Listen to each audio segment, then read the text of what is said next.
प्रत्येक रविवार मेरे चैनल पर सुपर संडे नाम से एक कहानी अपलोड की जाएगी, तो आप लोग जरूर उस कहानी का आनंद लीजिए।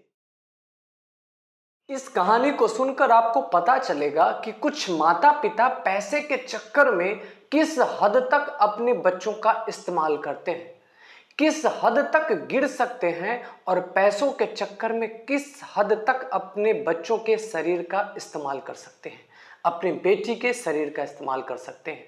इस कहानी में आप यह भी सुनेंगे कि किट्टू अग्रवाल पुलिस को बताती है कि न चाहते हुए भी मैं एक गैर मर्द के सामने, किसी लड़के के सामने मेरे मन में एक आकर्षण पैदा हो जाता था, मेरा मन उसके तरफ खींचने लगता था। किट्टू अग्रवाल यह भी बताती है कि मैं अपने आप को रोकने का बहुत कोशिश करती थी, लेकिन जब एक रात में मैं अपने मम्मी और पापा को एक दूसरे के साथ संबंध बनाते देखी, तब मैं अपने आप को रोक न पाई और जो नौकर है मैंने उसके साथ ये सब किया। इस कहानी में पुलिस क्या करती है, माता पिता के ऊपर क्या होता है, ये पूरी घटना को जानने के लिए आप इस कहानी में बने रहिए। नमस्कार, प्रणाम, कहानी के इस एपिसोड में आपका स्वागत है। अगर आप मेरे इस वीडियो में नए हैं तो प्लीज मेरे चैनल को सब्सक्राइब कर दें। प्लीज मेरे चैनल को सब्सक्राइब कर दें। इस कहानी को मैं वहीं से शुरू करता हूं जहां पर पिछले पार्ट को मैंने छोड़ा था। किट्टू अग्रवाल की तबीयत में सुधार होने लगती है और गुड़गांव पुलिस किट्टू अग्रवाल के पास पहुंच जाती है, उससे बयान लेने, उससे पूछने कि क्या हुआ, कैसे हुआ।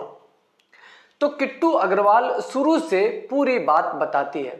किट्टू अग्रवाल बताती है पुलिस को कि जब मैं पॉपुलर होने लगी थी और मुझे ऐड मिलने लगे थे, ऐड पर जब मैं जाती थी वहां पर मुझे कम पैसे दिए जाते थे अन्य लड़कियों की तुलना में, तो ये बात मेरी मम्मी को अखरती थी। और वहीं पर एक आंटी ने मेरी मम्मी को एक सलाह दी थी, एक मेडिसिन के बारे में बताया था कि ये मेडिसिन अपने बेटी को खिलाया करो, जिससे कि तुम्हारी बेटी बहुत जल्दी ही जवान हो जाएगी। और वो दवाई मम्मी मुझे रेगुलर खिलाया करती थी। शुरू में तो मुझे कुछ भी पता नहीं चला, लेकिन वो दवाई खाने के 1.5-2 महीने बाद ही मेरे मन में एक अजीब सी हलचल पैदा होने लगी। शरीर में एक अजीब सा दर्द रहने लगा। ये मैं अपने शरीर में जो दर्द की बात थी अपने घर में बताती थी तो कोई मेरे इस दर्द वाले बात पर भरोसा नहीं करते थे, ध्यान नहीं देते थे, इग्नोर कर देते थे। उस दवाई को खाए हुए जब 2-3 महीने हो गए तो मेरे ब्रेस्ट धीरे धीरे आने शुरू हो गए, मतलब मेरी जो छाती है धीरे धीरे आनी शुरू हो गई। उसमें एक मुझे अलग प्रकार का दर्द, उसमें एक अलग प्रकार की गुदगुदी रहती थी। अब ये वो बातें थी कि मैं किसी को बता भी नहीं सकती थी।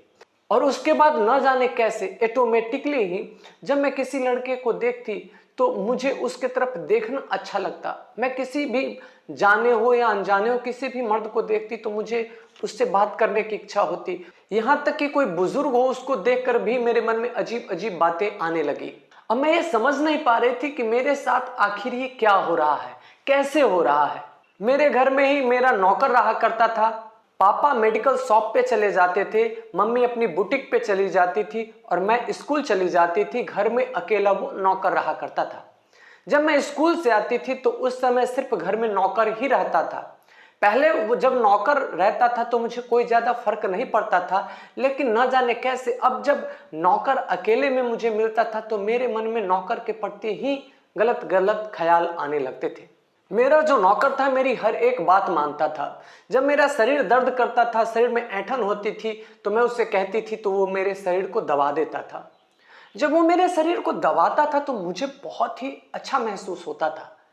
उसने मेरे शरीर को पहले भी दबाया था, लेकिन अब जब वो मेरे शरीर को दबाता था तो मुझे एक अलग सा अनुभव होता था। मैं यह भी नहीं समझ पा रही थी कि यह आनंद किस तरीके का है, ये अलग अनुभव किस तरीके का है। जब वो मुझे दबाता तो मुझे तो आराम मिलता, लेकिन मन मेरा बेचैन हो जाता था, मैं पागल की तरह हो जाती थी। फिर भी मैं अपने आप को रोकने की बहुत कोशिश करती थी। एक दिन की बात है कि जब मैं अपने मम्मी पापा के साथ सोई हुई थी, रात में मेरी नींद खुलती है और मैं जब जगती हूँ तो देखती हूँ कि मेरे मम्मी और पापा संबंध बना रहे थे। ये देखकर मैं अपने आप को रोक नहीं पाती हूँ और मैं कल का इंतजार करने लगी थी। जब मम्मी पापा अपने अपने काम पर चले जाते हैं तब मैं नौकर को थोड़ा सा डराती हूँ। मुझे पता था कि वो नौकर है, पापा के पैसे की चोरी किया करता था थोड़ी मोड़ी। तो मैं उस नौकर से कहती हूँ कि मैं जानती हूँ कि तुम पैसे की चोरी करते हो, मैं ये पापा को बता दूंगी। वो तो डर जाता है। फिर मैं उससे बोली कि मैं पापा को ये बात नहीं बताऊंगी, लेकिन इसके बदले तुझे मेरी बात माननी पड़ेगी। नौकर मेरा राजी हो गया और उसके बाद मैं उसके सामने उस तरीके का ऑफर दी और फिर हम दोनों के बीच में वो सब हुआ। ये सब जब हुआ मुझे बहुत अच्छा लगा और ये सब हम दोनों के बीच में होने लगा और फिर पता नहीं चला कैसे मैं प्रेग्नेंट हो गई।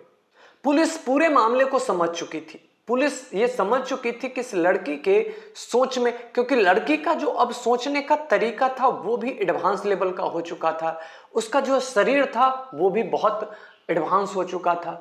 वो विपरीत लिंग की तरफ जो आकर्षित हो रही थी वो सारे के सारे उस दवाई का साइड इफेक्ट था, जिस दवाई को उसको जल्दी जवान होने के लिए खिलाया गया था। पुलिस शॉक हो जाती है और ये मामला पहुंच जाता है कोर्ट में। इस मामले में कोर्ट में बहुत लंबा बहस होता है और अंतोगत्वा लड़की की जो मां होती है उसे सजा दी जाती है, जुर्माना लगाया जाता है। सजा सुनाते समय कोर्ट जो बातें कहती है वो बहुत ही इंपॉर्टेंट है, वो आप लोगों को भी सुनना चाहिए।